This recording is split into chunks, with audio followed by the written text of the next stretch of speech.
So once again, thank you very much for logging in today for today's webinar. First, I'd like to thank Universities UK for hosting us today. It's an honor to speak to the individuals online. The purpose really is to share with you NIH, Department of Defense programs that are available to UK academics. What are these sources? What are the funding levels? What sort of programs are out there? How to approach such programs. I will also share a little bit more about who we are and what we do. Worth mentioning, I am recording this webinar, so you are welcome to listen in if you'd like to watch it again, and it will be available. It will be available online. You are also welcome to shoot me any questions throughout the webinar. I will likely not answer them while going through the slides, but rather at the end. And then we could continue, I guess, a Q&A. So just to introduce myself, that's the individual on the screen in front of you. That's myself. I have been with FreeMind for the last 10 years, serve as vice president, oversee all marketing, sales, BD efforts, and really delighted to speak to you today. So maybe start by a short introduction on the FreeMind, just so you know who is speaking to you today. FreeMind Group is a consultancy. We have been around for 20 years now. What we do is we help organizations, whether academic institutions, universities, medical centers, etc., industry, from small startups. We help such organizations win grants with a focus or emphasis on US sources only, and I'll describe all those in the presentation. We are currently 75 full-time employees on staff. We submit roughly, I think we're going to hit about 550, maybe 600 applications this year, and aggregate awards, give or take, about $100 million, anywhere from very early exploratory R21 type programs, which I'll show you momentarily, and all the way up to multi-million-dollar BARDA programs that unfortunately may be less relevant, but still phenomenal programs that we're delighted to win every single year. I'll start with the funding landscape. So the total pocket of money that we're looking at, US sources, once again, is about $50 billion annually. This is comprised of primarily the NIH, National Institutes of Health. We're looking at 27 different institutes covering literally any ailment known to man. So National Cancer Institute, tremendous budget of about $6 billion every single year. Diabetes, digestive and kidney disease, neurological disorders and stroke, allergies and infectious diseases, gets about $6 billion a year as well. Bioimaging, bioengineering, that would be the NIBIB, and so on and so forth. So really any scientific field is represented by these institutes. They're either the scientific area of interest or a population area of interest, as you can see with the NIA, which is the aging or mental health, of course. Other government agencies, other HHS, that's Department of Health and Human Services. I mentioned BARDA, that's the Biomedical Advanced Research Development Authority. I have a couple of slides on them as well. FDA, believe it or not, FDA also funds clinical programs. CDC, not too much. National Science Foundation, more relevant to US applicants, but worth mentioning. Another great source for us is the Department of Defense, US Army for one, DARPA, which is Defense Advanced Research Project Agency, which I will describe in a little more detail later on in the presentation. DTRA, Defense Threat Reduction Agency, and the CDMRP programs, also a slide on that later on. Private foundations, Gates Foundation, a little hard to get to, but also well worth being aware of. Michael J. Fox Foundation, I'm sure all you neuroscience folks are quite familiar with, JDRF, and so on and so forth. So once again, $50 billion allocated every single year. What is the money fund? So if you look at the full development path of a given program, now of course most of you are focusing on discovery, basic research, maybe some preclinical programs. Any hospitals out there may conduct some clinical trials. So for really, these sources are able to fund the complete development path, and each stage of development has its own funding mechanism and its own funding levels. So of course, very early exploratory type programs, one can expect probably around $300,000, and late stage clinical, of course, is much, much more.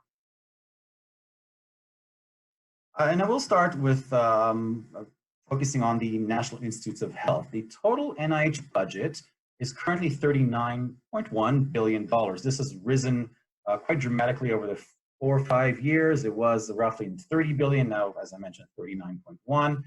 If you look at this pie, which is, you don't really need to look at every single portion, but RPG's research project grants, close to 60% of the NIH budget, and other NIH budget items, essentially 31 billion of those are diverted to extramural research, as opposed to the intramural research, which is the research conducted in the NIH. The 31 billion goes to fund programs outside the NIH, and this, of course, includes non-US applicants as well. Now, where is the money spent? You can go to the NIH website. They have a categorical spending, and you can see exactly how much is being spent on each area of interest. So, for example, oncology gets about $6 billion annually.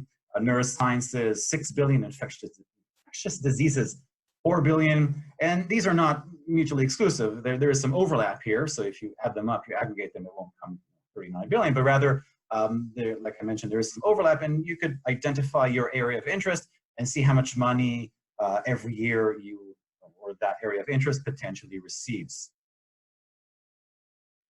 So a few interesting statistics on non-US awards. We just ran this report for 2018. At this very moment, there are 750 awards being paid out this year to non-US applicant organizations. This amounts to roughly $360 million, where, keep in mind, these are non-US applicants. So this excludes any money being paid out to collaborators of US applicants. Many of the clients we work with either submit on their own as the applicant or could collaborate with a US counterpart, whether in academic or industry, by the way.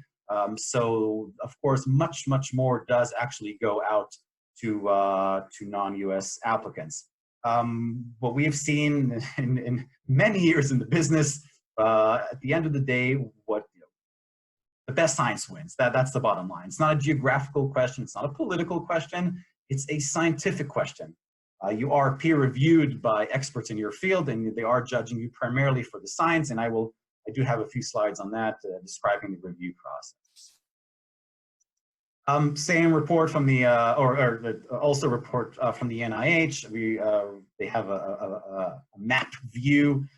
Just circle them, I guess, the more interesting, important ones. Canada is a huge recipient, not surprising, of non-dilutive funding of NIH awards. Europe, across Europe, that is, Australia, Israel, all these do receive funding. We zoom into the UK, many different universities and centers do have won this year NIH funding, which is phenomenal. And I do have like a few more slides describing exactly who those folks are. So UK, number 2 in the world out of the 25 countries that we looked at, recipient of NIH funding. Number 1 is Canada. I did mention that, followed by the UK, Germany, Netherlands, etc. So definitely fantastic science being conducted in the UK. And as I mentioned, it is the science that ultimately wins awards. This is another graph depicting, I guess, over time, how much money per year, ups and downs, but overall between 10, 30 million, and it does change over time. I guess a reflection of submissions at the end of the day. Taking a closer look at the top 60 UK universities over the last 10 years, you can see that 85%, and I find this striking, 85% of the top UK universities have already won NIH awards.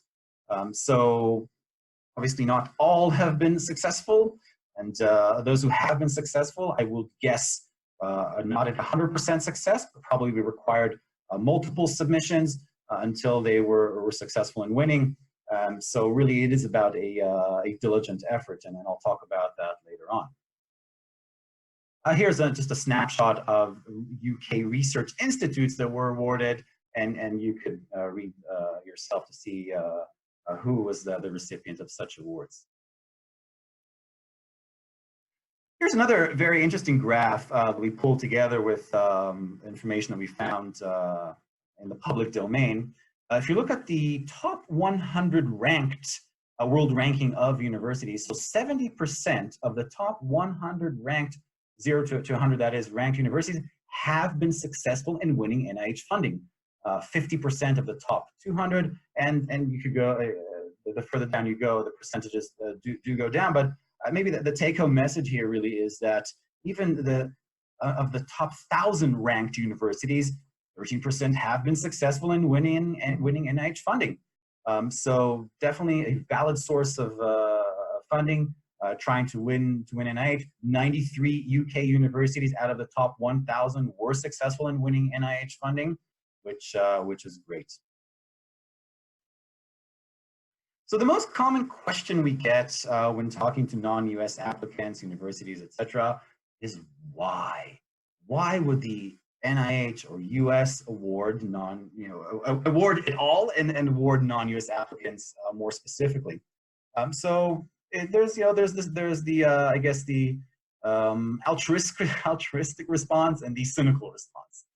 The cynical response is that the US government infuses roughly, well, close to $40 billion every single year to try to reduce the healthcare burden, which is currently roughly $4.5 trillion. I guess the altruistic response is that if you look at the NIH mission, I guess if you scroll all the way to the end, is really to enhance health, lengthen life, and reduce illness and disability. So we're really trying to better the lives of individuals.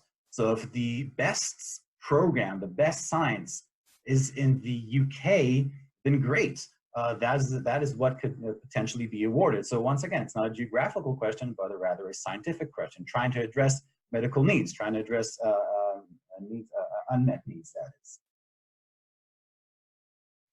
When you do submit your application, you do have to provide a justification of why they should award you a foreign applicant. Why should the work be conducted in the outside of the United States? So really, first of all, it's just a up to one-page document. We rarely get scrutinized for it.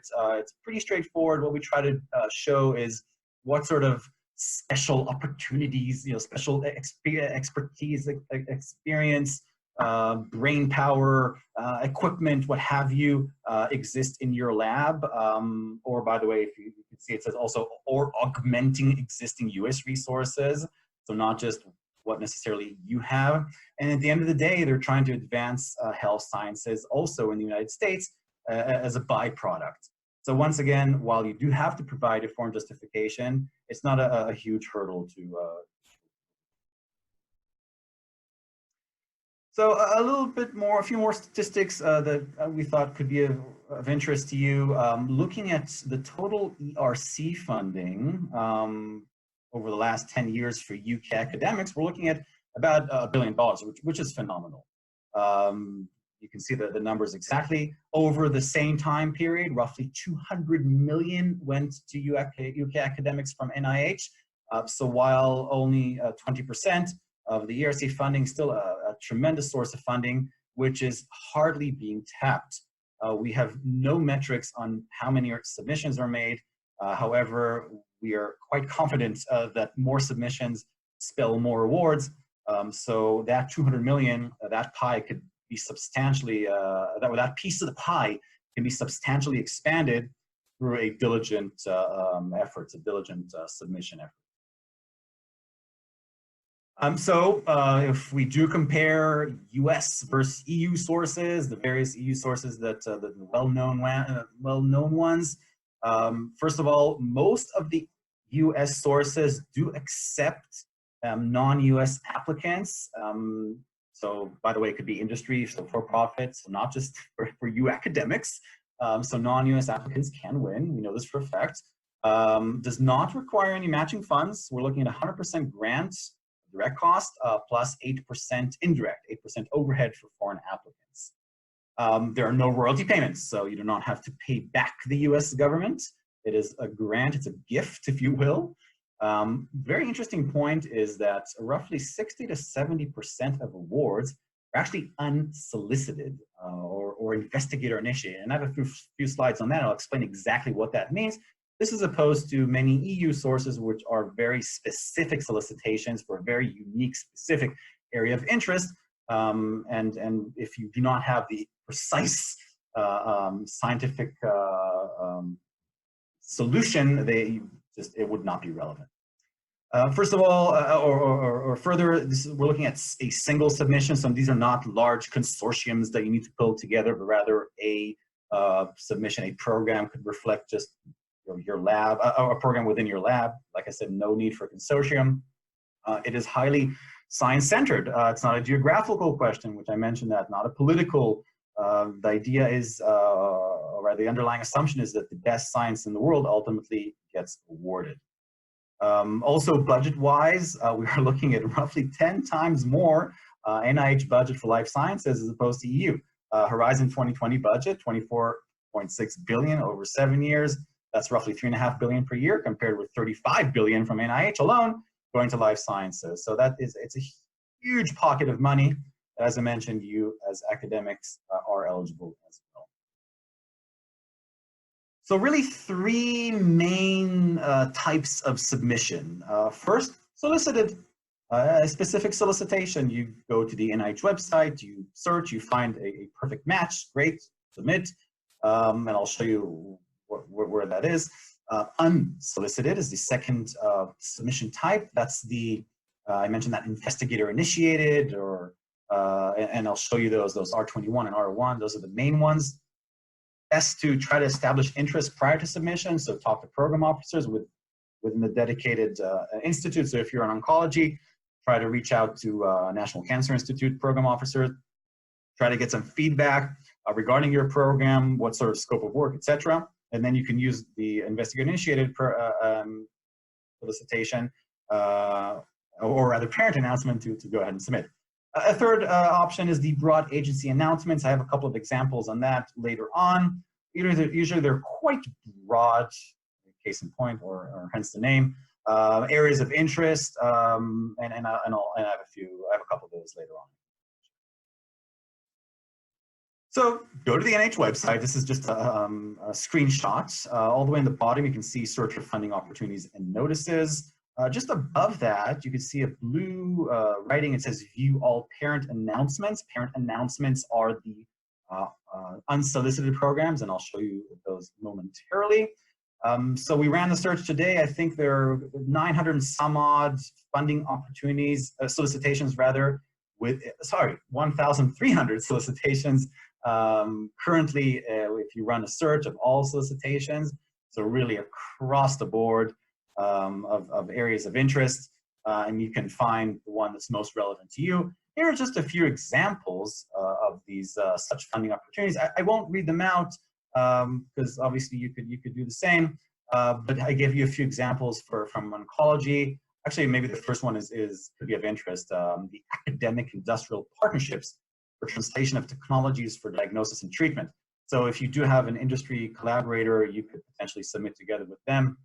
And some other cancer solicitation examples. I provided a couple of microbiome programs, bugs as drugs, catchy name, Alzheimer's disease as well. Once again, these are just examples of specific solicitations that if you find a perfect match between your scientific interests and what they're looking to fund, of course, use this solicitation. Here's another couple of neurological, a couple more examples, neuro programs. There's the Create Bio, which is an excellent program, the Exploratory Neuroscience Research Program, and so on and so forth. Pain is a huge topic, the opioid addiction, opioid crisis within the US, so they're pouring a lot of money into that, drug abuse and so on. So once again, just a few examples, and you could try on your own to run such a search and see what you find. But the following slides, I go over the parent announcements, and this is really, really important to understand, because if you do search the NIH website for funding opportunities and you do not find a perfect solicitation covering exactly what you're trying to get funding for, you could always use the parent announcements. I'm showing here the two main ones. It's the R21 and the R01.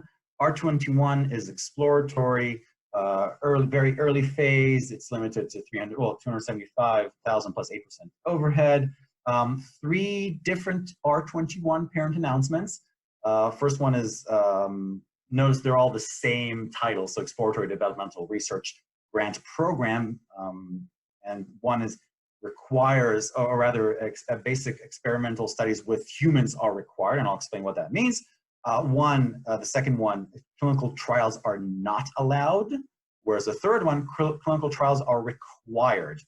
Now, one may ask, how much, clinical trial for $300,000? That's not quite a lot, but there is a mechanism to support. The next is the R1 parent announcement. Same idea, 3 different ones. One for humans, human subjects, studies with humans required. Second one, clinical trial is required within the application. And the third one, the most common one, and I guess the epitome of the NIH submission, is the clinical trial not allowed. That's the classic R1 mechanism that many use. I do want to once again remind you that roughly 60, at times 70% of NIH awards stem from these parent announcements. So once again, even if you do not find a specific solicitation, you could always use these programs. They're reviewed by the relevant study section and ultimately funded by the relevant institute. So once again, if you're neurosciences, it would be NINDS, diabetes, NIDDK, and so on and so on. Just to clarify what experimental studies with humans required means, you could read through on your own, but to assess basically biomedical behavioral outcomes in humans for the purpose of understanding the fundamental aspects of a phenomenon without specific application towards process or products in mind. The idea, once again, pretty self-explanatory, but not to bring a product to market. So I'll start with the parent R21. As I mentioned, high risk, high reward, main deadlines, 3 major deadlines per year, February, June, and October, the 16th of the month. So June is right around the corner. We've got, I think, about 30, maybe 40 going in, so we're very excited about that.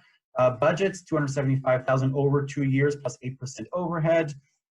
Basically fund early exploratory proof of concepts, no preliminary data required. Theoretically, we do encourage our clients to add as much data as they can, but theoretically you do not have to, and does involve considerable risk, however may lead to breakthroughs, substantial breakthroughs, a huge upside, which can impact, significant impact on the field that you're studying.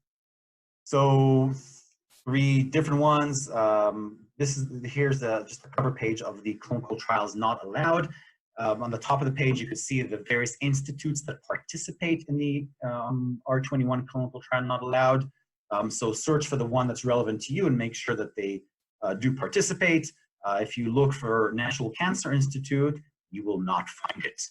They have their own R21 that they use for early exploratory type programs. Here's the example of the parent R21 clinical trial required. So this is for clinical trials, whereas these are the institutes that are participating. You can see the list on the top, starting with the Genome Research Institute, Aging, Alcohol Abuse, etc.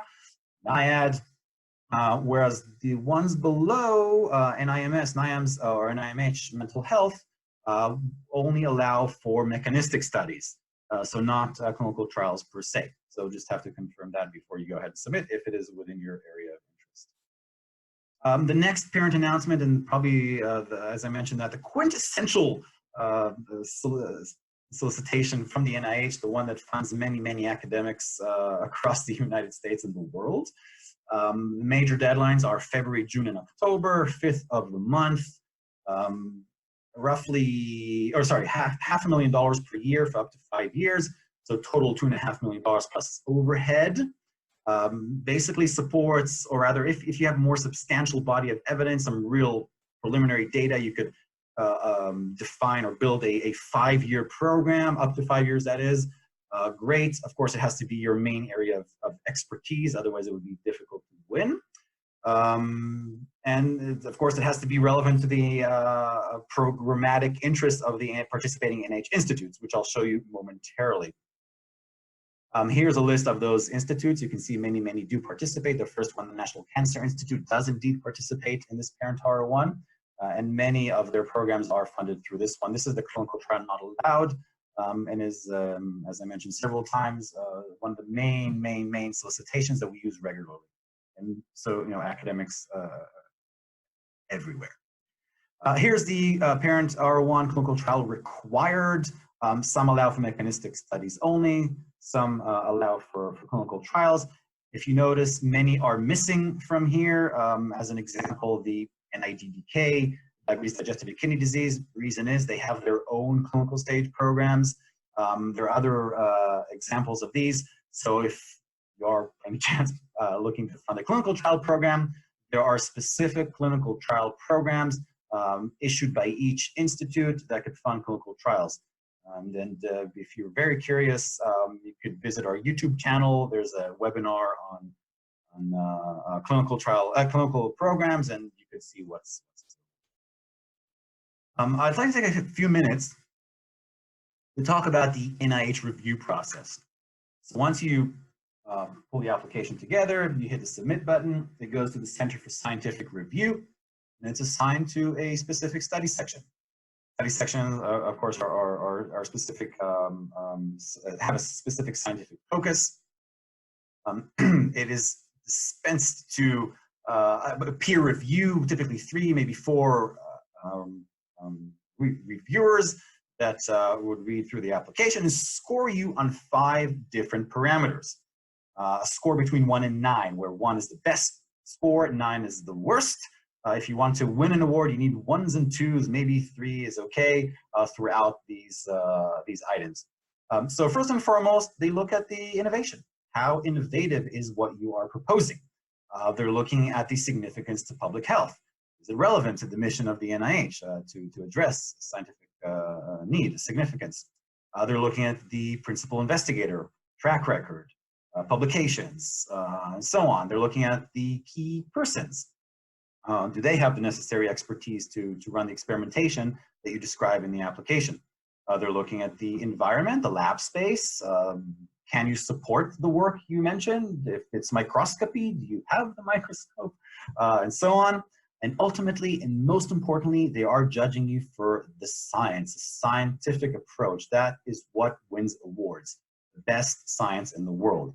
If you want to be successful, you have to score well in all of these items, as I mentioned that. However, scoring poorly on the scientific approach will never, ever garner an award. You could fumble a few of the surrounding items, but it's all about the science. And at the end of the day, they are, I guess, making a risk assessment. They're looking at the strengths of your application as opposed to the risk of providing you with, I guess, close to $3 million. Will you be successful in doing the work that you propose? And that's really the bottom line. So, by the way, half of applications submitted to the NIH are not discussed, they're not scored, they're not going to be awarded, so that's half are set aside. The other half get a score between 10 and 90. 10, best possible outcome, fundable, typically below 30. Score is typically fundable, although it changes from institute to institute and from program to program or solicitation to solicitation. Very quick couple of words on the FDA. I mentioned they do have a clinical stage program for orphan indications, so phase 1, phase 2, and even phase 3. No need to go into too much detail. It is an R1 type program, and it is does have only 1 deadline per year. A couple of minutes on the Biomedical Advanced Research Development Authority. that their role within the US government is really to bridge the infamous valley of death. They try to identify promising programs that have been successful or shown to be safe in a phase 1 and show promising results in preclinical with solid preclinical data, and they could fund phase 2 and even phase 3. They address biological, chemical, radiological, and nuclear, so they call the CBRN, accidents, incidents, and attacks, and also pandemic influenza and emerging infectious diseases. We have actually been incredibly successful with BARDA. We win 2, maybe 3 every single year, accounts for a very nice chunk of our awards. And it's a great program. They're also the ones, if any of those you are in the infectious diseases space, they're the ones who are doing the CARB-X, combating antimicrobial resistance. Also a fantastic program that we're fortunate to win as well with some clients. This is the main BARDA BAA, Broad Agency Announcement. I mentioned that. So these are the main areas of interest: CBRN vaccines and countermeasures, antitoxins, antibacterials, and so on and so forth. You can read through influenza. The process for applying, by the way, BARDA, maybe I should mention that, they usually like to have a primary discussion with an applicant, what's called a tech watch. So either over the phone or preferably in DC, meet with them, pitch them, and they could give you some feedback. However, the process for applying does start with a white paper. If they like it, great. They'll ask you to submit a full application. That's really the hard part, about 300-page program. If they like that, they'll invite you into to negotiate the contract and ultimately an award. The whole process can take roughly, well, highly budget driven, but it could be 6 months, 10 months, over a year. And so. A few words on the Department of Defense, starting with DARPA, the Defense Advanced Research Project Agency. They're the ones who try to fund the very incredibly high risk, highly innovative programs, and not just life sciences, of course, they're really across the board, fighter jets, etc. But they do have a life science angle as well. DTRA, Defense Threat Reduction Agency, they're the ones who deal with weapons of mass destruction and the very, very, very nasty bugs. If you are in the infectious diseases area, you can Google category A, B, or C priority pathogens, and you can see the list of pathogens that are of interest to them. So anything from Ebola to dengue to chikungunya and so on and so forth. US Army, also a fantastic source for life science related programs. All of these we've been successful with, and US Army as well. They're really anything to do with the war fighter, and I'll give you a few examples. Here's their broad agency announcement. Once again, I will not read through it, but they do anything from infectious diseases to amputations to mental health, really anything to do with the warfighter. So similar process to BARDA, pre-application a little shorter, full application, contract negotiations, and hopefully an award. The last program I'll discuss is the Congressionally Directed Medical Research Programs. Every year, once a year, Congress allocates, in this case, $850 million was for this fiscal year. And really across the board, you can see the list of all these various indications. If you do click on the link below, the EBRAP, you can see the list of all open opportunities. Right now, there are quite a few. I did not list them here. I just provided the areas of interest. But really anything, neuroscience and infectious diseases and lots and lots of oncology. About $500 million goes to oncology every single year, Parkinson's, and so on and so forth. We've luckily been successful both with US applicants, non-US applicants, by the way, one in the UK as well, academic.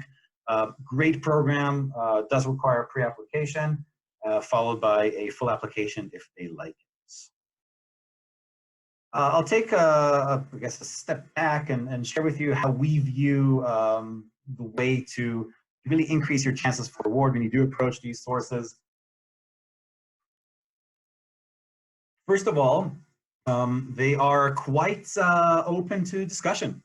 What we do regularly is talk to program officers, email them, call them, get feedback for the programs that you're trying to get funding for. Start by going to the website, seeing what their goals are, their interests are, and then try to communicate. One thing we do really try to keep or to maintain with our clients, both industry and academics, is to make sure that your granting strategy is correlated with your, I guess, R&D plan.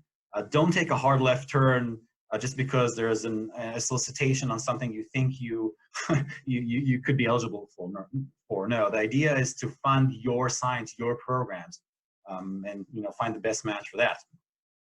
Know your weaknesses. That really goes to the review process I mentioned. If you do have any gaps in your capabilities and expertise, try to fill those gaps with collaborations. You can collaborate with an academic in the UK or Europe, or in the US.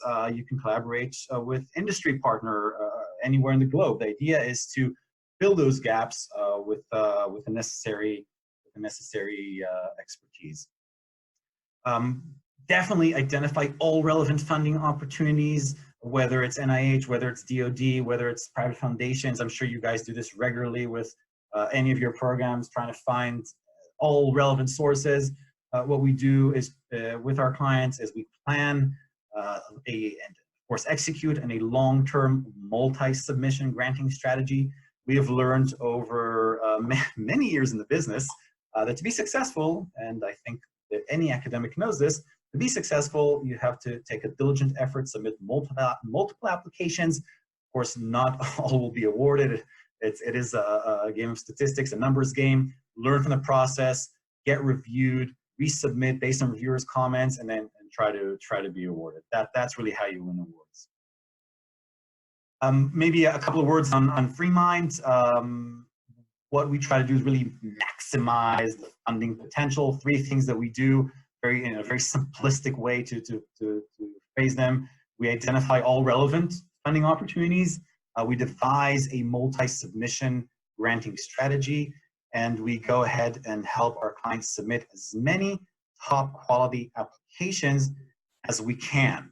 Once again, emphasizing that it's the multi-submission approach that ultimately garners the best results. When working with academic institutions, we like to really view ourselves as a turnkey U.S. grants office. Really 3 core, offerings. First and foremost, an educational component, sharing with the PIs in the university what are the sources of funding, how to approach. What I just gave you here is a very high level. We dive much deeper into areas of interest and solicitations and so on. We provide webinars. We try to come on site when we can to do workshops. From a strategic vantage point, we identify, I mentioned that, funding opportunities for each PI, for each program, devise that multi-submission granting strategy, and help prepare applications. The idea is to be heavily involved in the preparation applications, and I'll share, I have a couple of slides showing how we exactly do that. If it's okay with you, I'll run through those. So yeah, really trying to come on campus and provide this foundation or framework for pursuing U.S. sources, funding with an emphasis on NIH, DoD, so on. That really concludes the educational portion.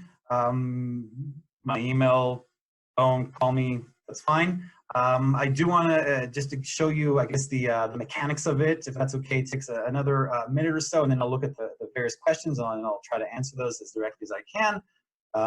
Basically, any company, client, academic that signs with us, they automatically, we open up a client site for them. So this is the online shared workspace that we interact through. This is like just an example homepage of demo therapeutics.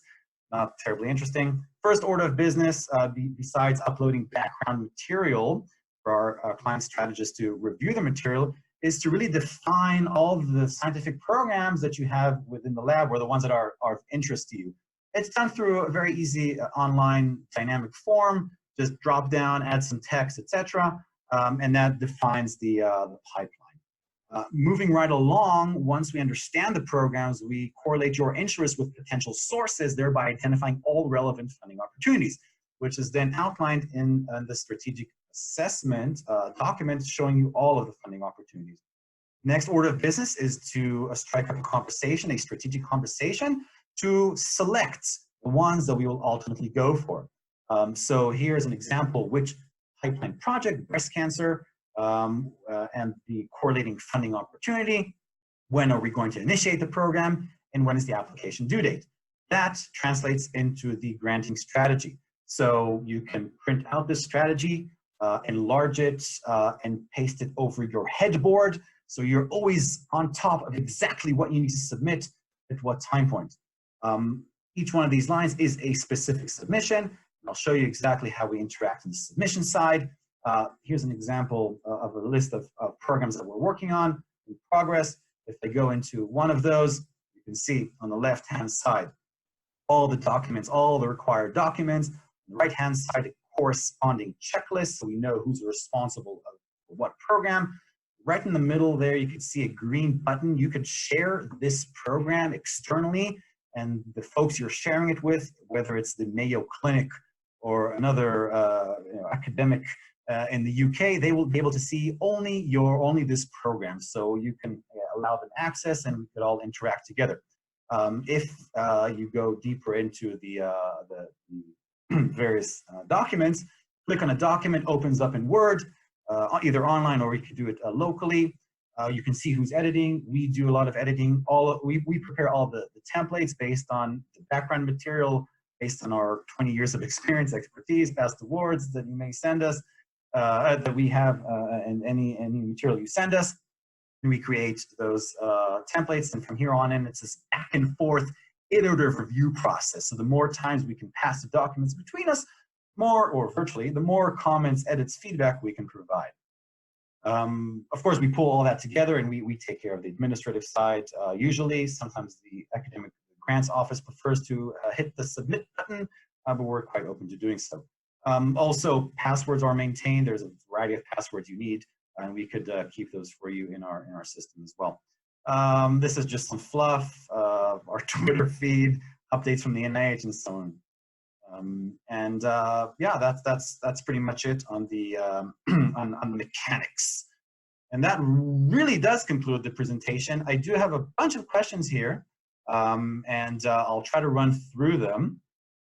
So I'm getting a question about success rates.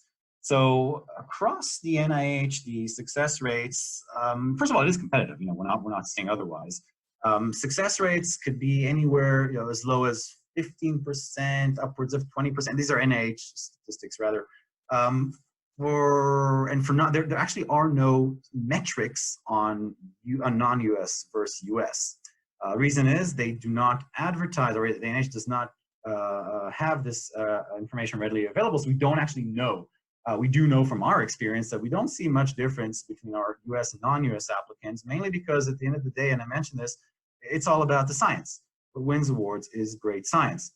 So working with us, we know our success rates, and once again, it depends on the area of interest. It depends on the stage of development. Could be as low as 20%. Oncology programs, neuroscience is roughly 25%. Infectious diseases were pretty good, 25, maybe 30%. So that's really the essence of it. It takes, like I said, hard work. And you know, getting reviewed and learning from the process, and that learning curve is very, very important. Just lurking through the questions. Yes, slides will be shared, absolutely, and so will the recording. Happy to do so. I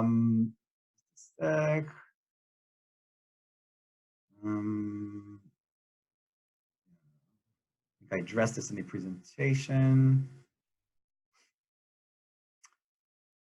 I'm asking, I got a question about social science and humanities. Honestly, this is solely focused on life sciences. I apologize if that wasn't clear.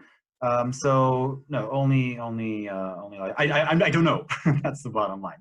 I am getting a question about collaborations. So we view, and I mentioned this in the review process, we really view collaborations as a means to it doesn't ensure an award for sure. That's not the idea. And I'll do you one better. For name dropping definitely doesn't work. If you're supposedly collaborating just for the sake of adding Harvard onto the application, it's not going to fly. They have to have a real role on the grant. They have to, it could be a specific aim. It could be whatever. But like I said, they do have to have a specific role. So that is mainly to augment your capabilities. Like I said, if you have any gaps in your capabilities, definitely collaborate. It does not have to be U.S. collaborator. If they are, and if it's a top university or one of the top universities in the U.S., great, but not a requisite, that's for sure. Resubmissions, absolutely. You can resubmit an application once. However, you can submit as a new application as many times as you like. So the first application is the first application. The resubmission is called A1. And if that unfortunately is not awarded, you could always take the A1 resubmission and submit it as a new application. By the way, a resubmission doesn't necessarily mean that it will be reviewed by the same reviewers. You have to take that into consideration.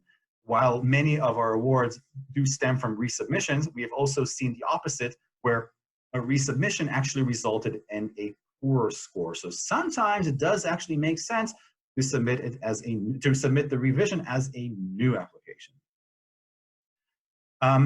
Feedback, yes. Every single application submitted to the NIH receives a detailed feedback. Each one of those items that I mentioned, the environment, significance, et cetera, all receive detailed explanations of the strengths of each item and the whatever's wrong with that specific item. Weaknesses. So the strengths versus the weaknesses are definitely detailed. What we do is we take this, it's called a summary statement. We take the summary statement, we digest it for our clients. We try to read between the lines and provide a detailed summary of how we view a resubmission should look like. Yes, we definitely have UK clients we work with, both on the industry side. We work with academics as well. I'm just running through the questions because I think we're close to completion here.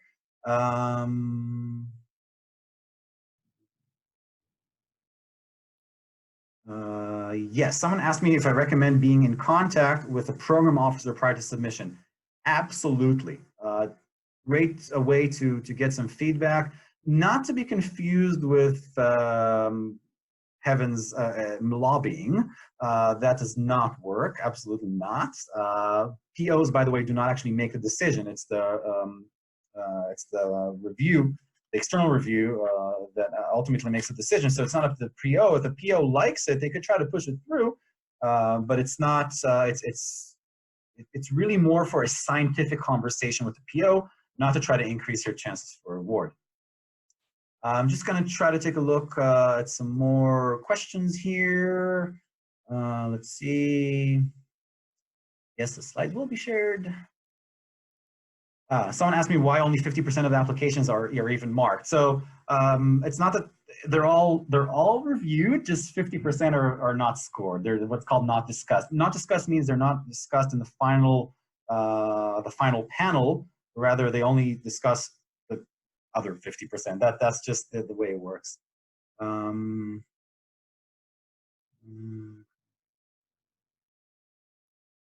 Yeah, so I'm getting a couple of questions on how to structure if it's a UK PI versus a a US PI collaborator and so on. You know, it's really a case-by-case basis. We try to see where the strengths of the PI, either PI in terms of the publications, stature, of course, and really try to see what is the most appropriate way to go about doing so. I'll give you an example. We have an academic collaborator I of course cannot mention. They wanted to collaborate with the Mayo Clinic that would provide only a very, very small portion of the grant. So the final verdict was to rather go with the non-US academic because they're the super experts in this very specific field, whereas the Mayo Clinic will only providing a very small portion. So that's an example of how we would structure it given such a scenario. I think that's about it. There's a final question. I'm not quite sure what the question is. Asking about peer reviewers use Are the forms peer reviewers use available online? The review criteria, yes, the review criteria is available online, and you can see, you could look at the review criteria and try to address all those in the application. So I think that pretty much covers it. Worth mentioning, myself and some of my colleagues will be in the UK later this year, meeting with academics. Also speaking with the University UK of providing further content, whether through an event or other webinars and so on. So stay tuned. If you're interested to learn more, definitely contact us. Happy to speak with anyone, provide any information, and looking forward to continuing the conversation. Any last questions? Otherwise, it's been fantastic. Thank you very much, Universities UK, and for all these all you folks that logged in today. Great to see a wonderful turnout. Really appreciate it. So thank you very much.